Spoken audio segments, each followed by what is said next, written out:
This is video 3. Video 3 covers the asset managers. So when a game is run, the very first thing is all the respectable managers load first their defaults. Currently, I have the debug messages for the model, just to illustrate the point. So the defaults are loaded, and then after that, all the user-defined names are loaded with a little success tag saying this, for example, this model plane was loaded successfully, and when the game terminates, the output shows that we delete all our models in our list. If I were to unload a specific model, you would see deleting a given specific model. All of these models are arranged, or all of these managers are arranged as singletons. They have their big four, they have their instance creator for the singleton. All of them work relatively the same with a default to load the defaults. This is mainly used for the game.cpp. It will load its defaults first. The load model is what the user will mainly use to load a specific model, given a file path and a name that they want to call that model.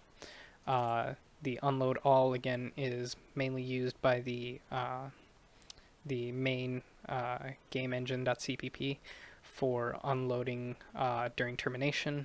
Unloading specific is something that I have given the user, so if they wish to release some memory back when they realize a model will no longer be used, they have the ability to do that, and they have the ability to get a model from our container for when they create game objects.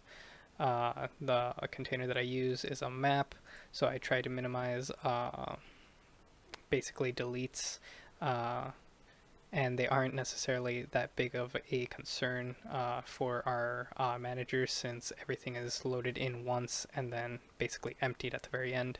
The times that I use in terms of complexity for the STD map is log time. And again, I'm not too worried because the general principle for these managers is that they load everything once on creation and delete everything on scene end. These are the user public API functions. Again, they're very much the same to the private ones, but they all go through the instance when need be.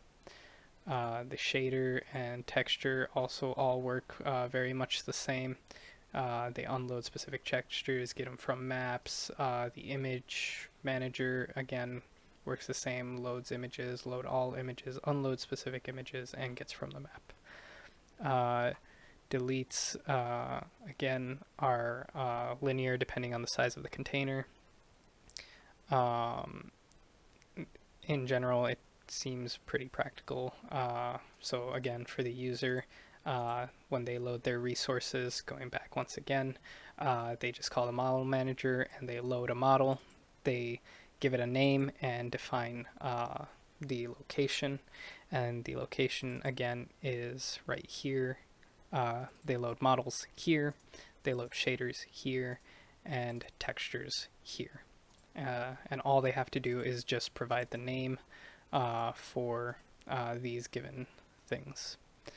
That should cover everything with our managers.